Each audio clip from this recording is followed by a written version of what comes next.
e foi Walras que descobriu. Errado. Tinha física quântica que derrubou logo depois, a teoria da relatividade também derrubou a quântica logo depois. Ou seja, a exatidão da física não é exato. É o princípio de incerteza de Heisenberg. Quer dizer, você nem sabe por onde. Quando você vai reduzindo, entrando na matéria humana, você entrou no corpo humano, entrou no átomo, quando você chega no elétron, no final tem nada. Nós somos feitos de nada. É tudo energia, tudo... Então, a ciência é experimental. Esse papo, como a gente acostumou a subir e descer em avião e fazer prédio sólido, ciências exatas, porque faz um prédio. A economia também, nesse sentido, é exata. Se o preço dessa garrafinha for para $1 milhão, ninguém vai comprar essa garrafinha aqui. Agora, se for R$5, eu compro essa garrafinha. Mas se tiver no deserto, eu pago tudo que eu tiver para ter essa garrafinha. Então, a ciência no sentido de fazer previsões empíricas, a economia é também. A biologia também. Você pode tomar um remédio e se curar, e você pode ter um remédio que tem um efeito colateral, você quer uma crise anafilática e morrer. E aí? Então, a ciência são evidências empíricas. São hipóteses de trabalho com evidências empíricas. Então, eu acho que o Brasil está entrando no caminho da prosperidade. E se fizer isso, eu acho que ele vai para o caminho da miséria. Então, a economia é uma ciência mesmo. Da mesma forma que existe a ciência médica, a ciência biológica, não é exata. Nós dois vamos ter a mesma doença, eu posso morrer, você pode se curar e o outro pode ficar com a doença crônica. Agora, em termos de grandes números, 90% dos que fizerem essa cirurgia têm sucesso. A economia é igual. 90% dos países que seguirem esses princípios das ciências econômicas terão sucesso. 90% dos investidores que prestarem atenção no desenvolvimento disso, daquilo, podem ter sucesso. E se todo mundo for muito bom em tudo, os mercados são eficientes. Está tudo no lugar já, não há mais nada para fazer. Quando é que os mercados serão plenamente eficientes? Jamais. Porque todos tinham que saber a mesma economia que os grandes economistas sabem, saber as mesmas análises de valuation que o Warren Buffett é capaz de fazer as mesmas análises políticas que o Kissinger é capaz de fazer. O dia que todo mundo tiver essa capacidade, nem compra nem vende na bolsa. Aliás, só compra, faz a gestão passiva, só compra e fica quieto, porque já está tudo no lugar, não tem mais nada para ganhar. Cara, fascinante o que você fala, assim. Você fala de um jeito, realmente diferente ouvir quem estudou muito e viveu muito, assim. Se eu fosse fazer uma estimativa aqui, Paulo, quantos livros você acha que você leu na vida, de alguma forma, sobre esse tema, hein? Eu não tenho como dizer isso, porque é um hábito antigo. Como o estudo era a luz da vida, eu acreditei nisso, eu mantive esse hábito. Se eu disser, eu sou uma criatura do conhecimento, eu tento estudar com a humildade de saber que a ciência e tudo que você estudou jamais te darão a verdade e o acerto 100% das vezes, nunca. Você vai errar muito ainda. Mas você tem uma margem de acerto bem maior se você estiver bem informado e bem treinado. Mas eu posso até fazer esse cálculo assim, porque eu escrevia um artigo toda semana para um jornal e sempre escrevi para revistas e jornais, sempre. Eu estava escrevendo sempre em jornal, revista, etc. E como ninguém tem suficiente inteligência para escrever algo muito bom toda semana, a criatividade é algo que vem de vez em quando, as grandes ideias são raras, etc., eu interpretava que os meus artigos tinham que distribuir conhecimento. Então eu estava o tempo inteiro distribuindo literatura, que eu estava lendo. Então eu lia 2, 3 livros por semana, livros, sei lá, 200 páginas, 150 páginas. 2, 3 livros por semana? Eu lia isso. Caramba. E aí eu citava. Eu não sei se são 2 ou 3 por semana, basta eu olhar meus artigos. Se eu citar 2 ou 3 livros lá é porque eu estava fuxicando esses livros, estava mexendo neles. Alguns eu já tinha lido. Eu não estava lendo 2, 3 por semana, não. É porque alguns eu já tinha lido e eu mencionava porque me ocorria. Tinha um assunto qualquer que acontecia. Por exemplo, como agora, né? Sei lá, o Banco Central está baixando juros. O Banco Central subiu os juros e agora vai baixar. O Banco Central subiu os juros, eu me lembro na mesma hora de um livro, Never Fight the Fed. Nunca E nunca lute contra o Banco Central. De um conhecido analista, por muitos anos, 10, 15, 20 anos, ele foi um dos melhores analistas de Wall Street. E eu, na época, era um Fed Watcher, eu seguia o Federal Reserve para saber o que tinha que fazer, se ele estava fazendo certo, errado, o que ia acontecer com juros globalmente, para onde iam as economias. Então, o título do livro é Never Fight the Fed, nunca luta. Então, você sabe o seguinte, o Banco Central vai começar a subir o juro, sai da frente, não vai comprar ação, porque o valor presente de todos os lucros vai encolher. Né? O que é a Bolsa? É a coleção de empresas listadas, é o valor presente de todos os lucros futuros. O juro vai subir, vai descontar essa corrente toda, vai ter recessão, vai cair, os resultados financeiros vão cair, etc. Então, nunca lute contra o Fed. E agora, ao contrário, o Banco Central começou a baixar o juro. Opa, está ventando, abre a vela, aumenta um pouquinho a alocação lá. Até onde ele vai baixar? Olha para o fiscal. Olha o que está acontecendo para o fiscal. Olha para a gestão das empresas. Está piorando tudo? Tá, cuidado. Vai baixar, mas não vai conseguir baixar muito. Ou vai baixar e vai baixar poucas vezes. Ou vai baixar pouco tempo. Então, tudo isso é uma grande configuração. Eu teria que pegar meus artigos todos, ver os livros todos que eu citei e dividir aquilo pelo número de semanas e ver quanto que eu li. Fiz um cálculo rápido aqui, assim, pô, se você está com quantos anos hoje exatamente? Pô? Eu estou com 73. 73. Aliás, eu faço esse mês 74. Uau! Caramba, 74. Que legal. E eu, entre aspas, se você me perguntar como é que você olha para a sua vida e tal, eu falo assim, olha, 2 grandes amores. Primeiro, minha família, as pessoas que eu gosto, amigos e família. E o outro é o conhecimento. Você fala assim, você é banqueiro? Não, eu fui banqueiro, tive um banco. Ah, você é estrategista de hedge fund, asset? Não, eu sou um economista. Ah, você é um ex-ministro? Não, eu era um economista que ajudou o país num momento difícil. Então, eu adoro economia, gosto de economia, leio, estudo e pratico. Então, eu tento fazer essa síntese e sinto que tem que ter essa humildade de saber que tudo é uma grande teia de suposições que tem valor por um certo tempo. Terra plana funcionou durante um certo tempo, depois deixou, caiu, virou justamente o nosso sistema heliocêntrico. Depois caiu também, vem a teoria de relatividade, tempo, espaço, tudo, não é bem assim que vocês pensem, não é como vocês pensam. Então, são hipóteses de trabalho. Você tem, por exemplo, a economia clássica era assim, não tem grande problema, você vai crescendo devagar, aí de repente tem uma grande depressão. Aí você fala, não, isso é um mal causado por instabilidade de investimentos, diz o Keynes. Então precisa vir o governo para ajudar a estabilizar. E realmente nós usamos isso. Quando o Covid pegou, Keynes e Friedman. Friedman, renda mínima. Forma de botar o pobre rapidamente com dinheiro na mão. Digital e na mão. Renda básica para ele. Auxílio Brasil. Eu pensava nisso. Na hora que acontece um negócio desse, Milton Friedman. Dá a renda mínima básica para quem não pode se sustentar. E ao mesmo tempo Keynes, anticíclico. Gasta um pouco. Mas vamos fazer como no passado, que você gasta e depois derruba o país todo, vai para a inflação. Não, só 1 ano, temporário. A doença durou mais, 2 anos. Tem a Ucrânia, 3 anos, mas temporário, o tempo inteiro.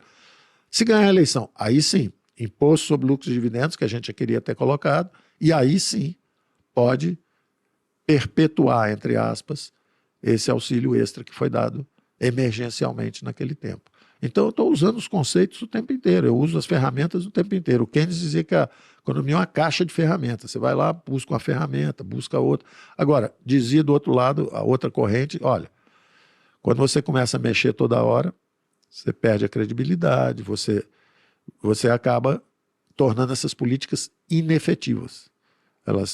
Todo mundo começa a perceber e aí a inflação vem mais rápido ainda, nesse sentido que eu dizia, que é perigoso. Você pode fazer uma cirurgia de vez em quando para salvar o cara. Agora, se você fizer 3 safena toda semana, cuidado. Eu acho que tem alguma coisa errada aí. Cara, você falou muito sobre humildade, né?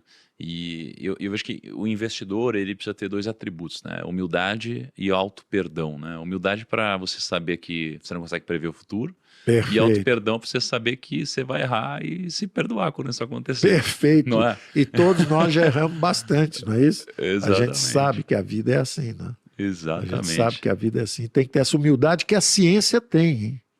A ciência é uma proposta que diz o seguinte, olha, se você fizer isso, em 80% das vezes vai dar certo. Tem uma margem de confiança aí que você... Agora, esteja preparado para o erro. E se tiver errado, ok, melhora um pouco o seu conhecimento. O Buffett dizia assim, eu adoro esse pessoal aí falando de mercados eficientes, porque aí eu consigo ganhar meu dinheiro, porque eu sei fazer uma análise melhor e eles acreditam que o mercado já está no lugar, então eu vou ganhar. Porque ele tem aquela capacidade de fazer analiticamente melhor que os outros. Só que eu, como economista, sei que eu, por exemplo, consigo ver, às vezes, um movimento macro que ele acha que não existe. Ele fala assim, esse negócio de market timing é tudo errado. Não, não é não. Da mesma forma que você é bom para fazer o valuation da empresa e dizer que essa empresa é boa em qualquer circunstância, ou seja, você está falando lá do alfa seu, o alfa que você tem, eu, como macro, sei para onde está indo o beta. E o beta, se for bom, diz o próprio Warren Buffett, todos os barcos sobem. Da mesma forma que todos os barcos caem quando o negócio está ruim. E você até vê quem está nadando pelado. Mas dá para ser aprendido isso, você acha? É claro que sim. Um bom economista tem uma chance muito maior que um bom analista de empresas de saber para onde a economia está indo e se a maré está subindo. É o beta. E da mesma forma, um bom analista de empresa tem muito mais chance de fazer uma boa avaliação e saber que papel pode desempenhar melhor do que o economista. Né? Agora, o importante do conhecimento é isso, é saber que eles são complementares. Mesmo a análise rudimentar, que foi a teoria do valor-trabalho adaptada pelo Marx para fazer de exploração, etc., mesmo isso tem sinais muito importantes. Eu sempre tive amigos socialistas que me deram sinais, alertas super importantes. Eu me lembro eu chegando de fora, conversando com um político até bastante conhecido, ele era de esquerda, jovem ainda, e ele falava assim, não, mas não pode, tem que fazer isso, isso, isso. Eu falava, não, escuta, nessa questão de orçamento, isso não tem nada a ver com ideologia. Você pode falar saúde, educação, tudo bem, eu estou aprendendo, eu sei que é importante. Nós temos, Chicago fala em capital humano é educação. O Becker ganhou um prêmio Nobel falando disso, quer dizer, então Schultz ganhou um prêmio Nobel falando disso, então nós sabemos que a educação é importante. Agora, se você falar que a educação é importante, você vai gastar 2 trilhões esse ano, você vai tornar um povo inteiro miserável e não terá educação. Então, eu sempre tive uma interação muito produtiva. Uma das coisas que nós aprovamos, que foi esse imposto sobre lucros e dividendos, teve o apoio da esquerda, maciço. 2 vezes nós não conseguimos aprovar. E eu liguei para um político super conhecido e falei, olha, vem cá, nós precisamos taxar lucros e dividendos. Ele falou, não, mas isso é uma causa do Brasil, é socialmente justa, nós estamos indo para o OCDE, nós precisamos de um imposto de renda um pouco mais robusto e socialmente justo, você tem que me ajudar. Ele falou, vou levar 10, 12 partidos aí. Eu falei, não, eu não sou coordenador político, vai lá no presidente da Câmara. Ele foi lá, depois de suspenso a votação 2 semanas seguidas, na terceira semana foi votado e foi aprovado na Câmara. Aí, naturalmente, porque existem também pressões de interesse, bloquearam no Senado. O Senado não tocou para frente. Naquela ocasião, né, particularmente. O Senado, por sua vez, me ajudou demais em outras ocasiões, e às vezes bloqueava na Câmara. Quer dizer, então, eu não gosto de partir para análise de santos e demônios. Eu gosto de partir para análise da engrenagem, como é que ela funciona. E a engrenagem entregou muito, em condições muito difíceis.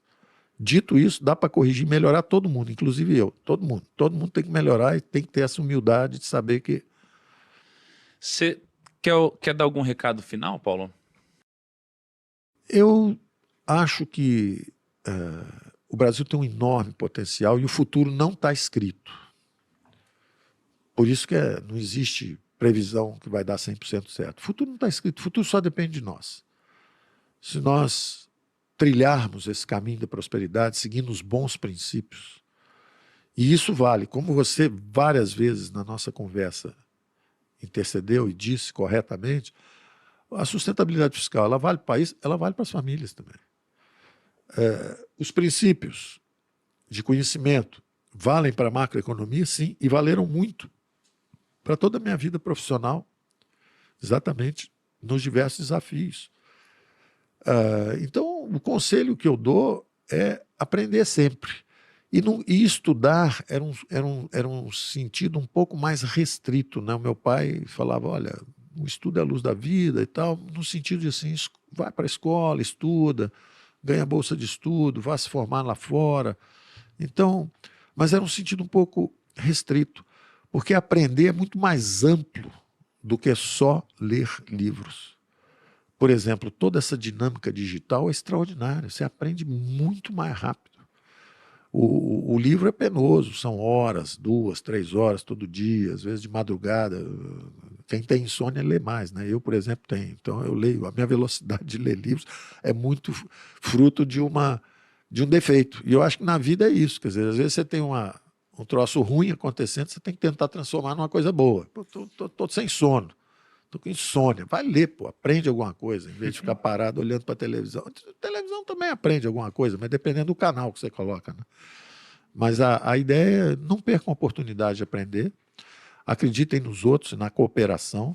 A espécie avança, os países avançam, as empresas avançam e você avança na base da cooperação, na diversidade. Um sabe fazer melhor uma coisa, o outro a outra coisa.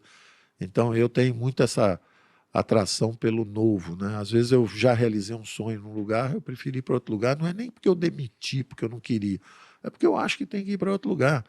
As empresas se renovam, é aquilo que você falou, pode nascer como uma monarquia heróica, né? O herói mítico e tal, depois vai virando uma sociedade, ela pode degenerar, se ela adotar coisas políticas num ambiente econômico, ela degenera e vai embora para a democracia de uma empresa medíocre, ou ao contrário, ela vai se renovando, ela vai para o partnership, depois do partnership ela abre capital, transparência pública, ela vai subindo, vai melhorando, cada vez formas mais efetivas de entregar o que ela se propõe, né, cumprir sua missão. Então, pessoal, é saúde, família, pessoas que você gosta.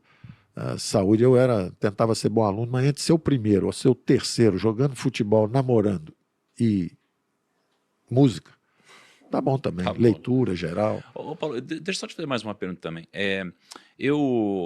Poxa, eu tive alguns grandes acertos na minha vida. Aí eu não vou falar da minha vida particular ou nos negócios, mas eu tô falando do que eu fiz com o meu dinheiro, com a minha alocação de capital. Certo. Então, vou citar algumas aqui, porque depois eu vou querer jogar para você essa pergunta.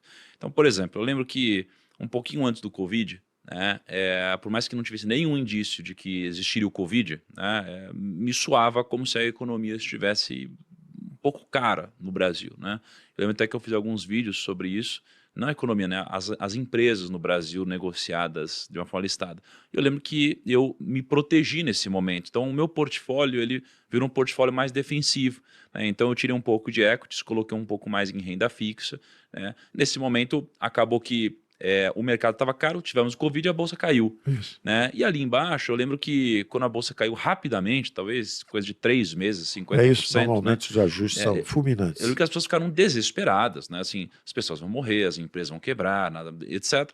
E ciclicamente, sempre passamos por momentos, talvez não nesse grau de desespero, mas com semelhanças, né? Similaridades. E aí, nesse momento, eu fiz o quê? Eu rebalancei novamente meu capital, vim mais para equities, né? E esse foi um dos movimentos que eu fiz, dentre vários, onde eu me dei muito bem. Essa era a forma de vida nos anos 80.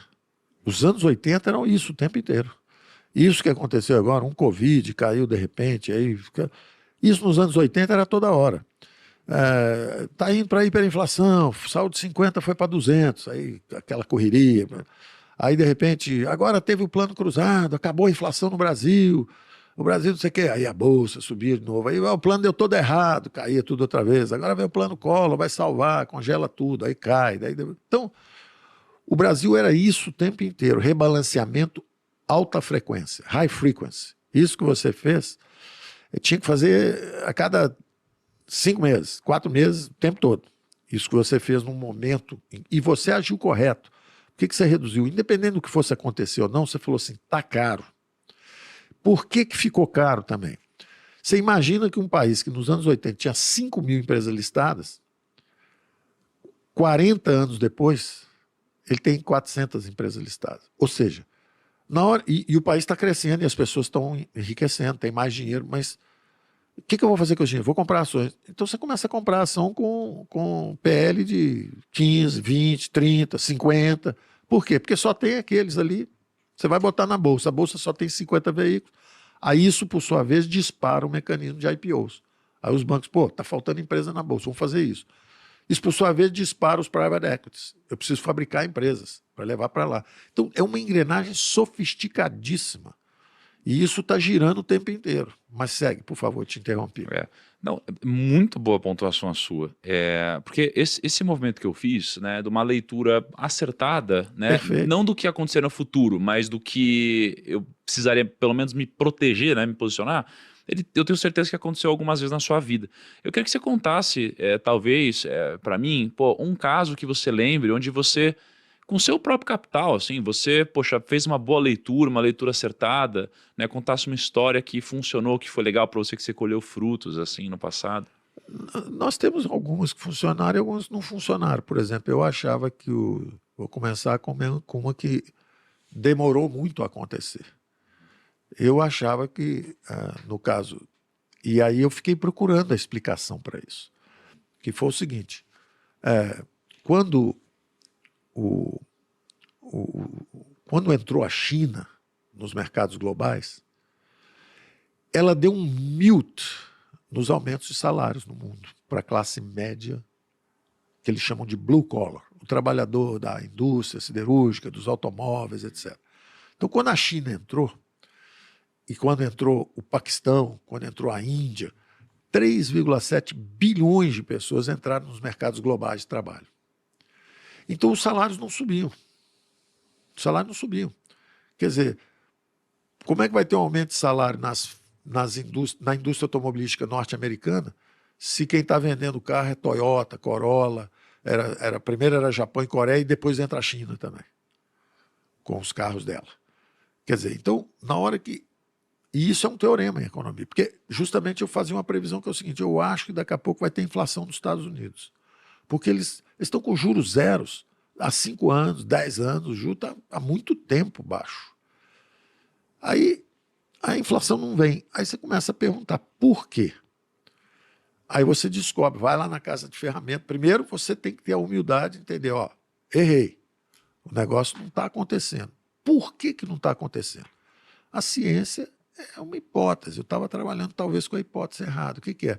Eu estava com um mercado local de trabalho. O cara com juros zero, desemprego baixo, a inflação em algum momento vai subir. Não subia. Aí por quê? 3 bilhões de eurasianos entraram no mercado de trabalho e não tem aumento de salário. Aí você compreende o seguinte, esse é o Stoper-Samuelson, o teorema da equalização dos preços fatores. O salário está alto nos Estados Unidos, o automóvel custa $40 mil. O salário está baixinho no Japão, na Coreia e agora na China, o carro custa $10 mil. Então eles vão começar a comercializar, o preço vai descer nos Estados Unidos e os salários vão ficar pressionados, e os preços vão subir na Ásia e os salários vão subir lá. E assim foi. O Toyota começou a entrar nos Estados Unidos, moderou, os americanos tiveram que remodelar a indústria dele, todas automobilísticas, tudo em direção a economizar um pouco de combustível, tudo isso. Design mais moderno, etc. Acabaram aqueles carros da minha geração antigos, Ford Mustang, Chrysler, Plymouth, Cadillac, aqueles troços todos sumiram. E os preços e os salários melhorando na China. De repente, agora, recentemente, travou o mecanismo e ainda veio o Covid, ruptura nas cadeias produtivas. E aquele juros zero, aquele tempo inteiro, mais o Covid, a inflação começou a subir. E aí os bondes começaram a abrir taxa. Você tem bonde de 40 anos, com déficit imenso, bonde de 40 anos nos Estados Unidos, com taxa de juros de 1,60%, com déficits imensos. Ou seja, o mercado se distraiu, os bancos centrais achando que estavam fazendo um bom trabalho, eu várias vezes disse para ele, you're behind the curve, vocês estão atrás da curva, you're sleeping at the wheel. Nos últimos 4 anos, lá eu conversando com ele, vocês estão dormindo no ponto, vai subir a inflação mundial, não se preocupa com o Brasil, não, nós vamos sair antes de vocês. Eles, não, porque o Brasil, precisamos ajudar. Eu falei, não, ajuda vocês mesmo, não precisa ajudar a gente não, nós vamos sair da crise antes de vocês. Então eles dormiram ao volante, nosso fiscal foi o primeiro a ajustar, O nosso Banco Central, logo depois, está sendo o primeiro também a ajustar, e eles estão atrasados. O problema deles estão só começando. Os nossos problemas, teoricamente, estariam agora acabando. Né? Caramba. Bom, cara, existe muita profundidade, Eu falei de um complexidade. erro. Eu falei de um erro. É, Acerto foi durante o programa de estabilização. Você perguntou um grande acerto. Aham. Durante o programa de estabilização, que foi o plano real, fazer captação lá fora e investir aqui. passar o dinheiro e investir aqui no Brasil. Outro acerto, fazer private equity na área de educação, e que era uma área importante, que eu achava que era importante. Não tinha capital público suficiente para educar o brasileiro. Está faltando dinheiro na saúde, está faltando dinheiro na educação, justamente porque o governo inchou e gastou em coisas que não tinha que ter gasto. Então, resultado, o básico, saúde, educação, saneamento, segurança pública, está faltando. Então, vamos investir um pouco no setor privado ali. Ou seja, se a economia crescer, tem um setor que vai crescer mais ainda do que a economia, o setor de educação, o setor de saúde. Então vamos fazer um private equity e vamos entrar nesses setores que vão crescer no futuro. Como é agora, olhando para o futuro, se o Brasil vai crescer em alguma coisa, vai ser em energia. O Brasil vai ter que fazer. Então, eu estou fazendo um private equity agora de energia. Energia futura, descarbonização produtiva, coisas desse tipo. Então, sempre com um olho no futuro, tentando. Mas isso é uma visão que você fica, às vezes, 4, 5, 6 anos implementando. É diferente do portfólio management. Quanto mais a economia tiver volatilidade, maior é o alfa, a extração de valor do high frequency trader. No outro extremo, quanto mais estável a economia, maior é o alfa do investidor de valuation ou de inovação tecnológica, o private equity, lá numa outra ponta, é o setor real. E tem o meio termo, que o Brasil sempre teve no meio termo, que é a alocação. É o portfólio management, é o gestor ali que fica equilibrando, porque não dá para botar tudo. Só se você fosse muito jovem, numa economia muito dinâmica, você botar tudo em ações.